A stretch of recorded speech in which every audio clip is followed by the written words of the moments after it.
back to another Salmon and Steelhead TV episode. I'm Nick, and today we're going over plunking setups for salmon and steelhead.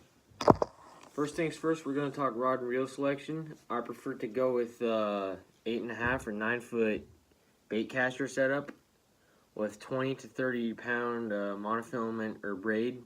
Just make sure your main line is stronger than your leader.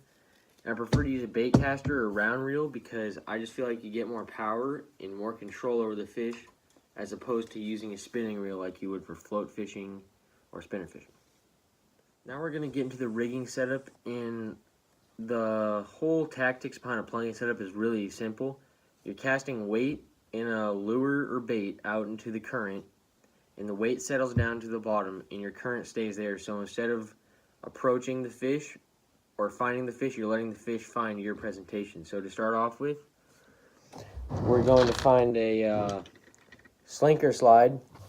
We use these because we don't want just this going to a swivel and the swivel going to the leader, because when the fish takes our bait, we want it to be able to pull without feeling barely any resistance, because it might shy away from really chomping down on the bait.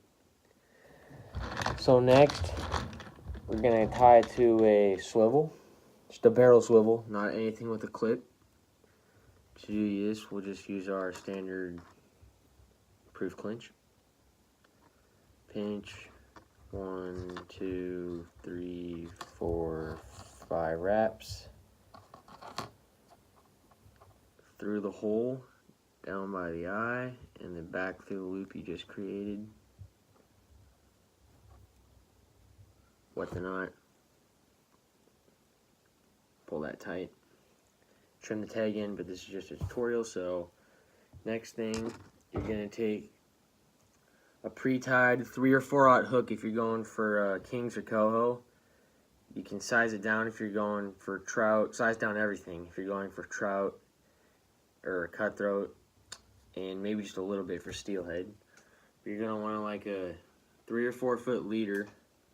Depends on how high you want your setup to come off the bottom. You'll see why in a second. But the next step now is to take a couple beads. These will act as a bearing for your spinning glow. And this is just one thing you can put behind your weight. You don't have to use spinning glow and bait. You can use spinning glow all by itself. You can use quick fish, any kind of diving lure, honestly, sand shrimp. So once you put a couple beads on, 2 red beads and a glow bead, there's all kinds of spinning glow colors you can use.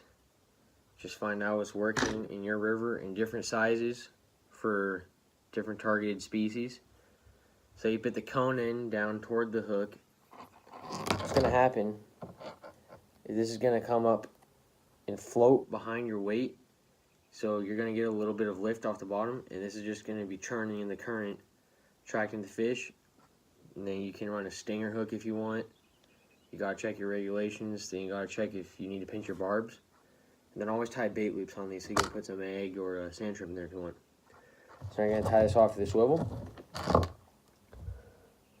with another clinch.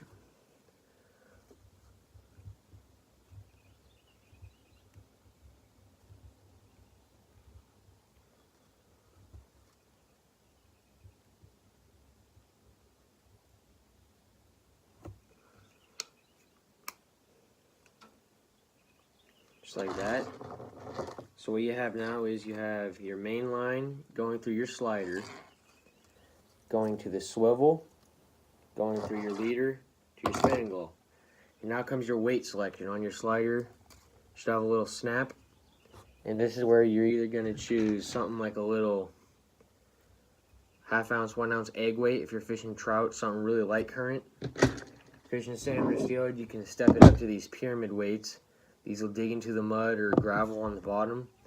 They won't budge quite as easily, so you want to use as minimal weight as possible. You don't want to put a big heavy chunk of lead down there. It's just going to be anchored. Make sure you have enough for good casting.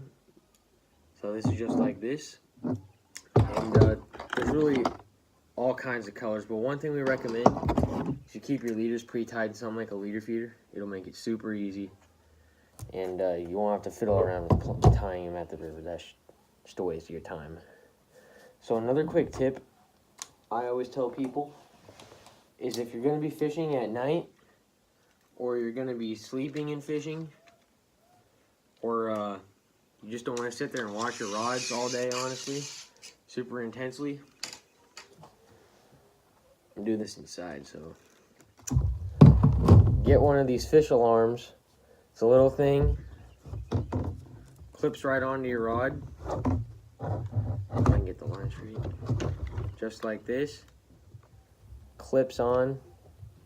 You take your line after you cast and you reel down tight to your weight. You run this line through this like that. You reel down tight to your setup, and when your fish bites and takes the bait and runs, it's gonna go like that. It's gonna light up and it's gonna make a noise. You get right to your rod to set the hook. So yeah, I hope you guys liked the video. I get excited just talking about fishing, and like, I don't know if it makes you feel this way, but days before a fishing trip, I kind of feel like this.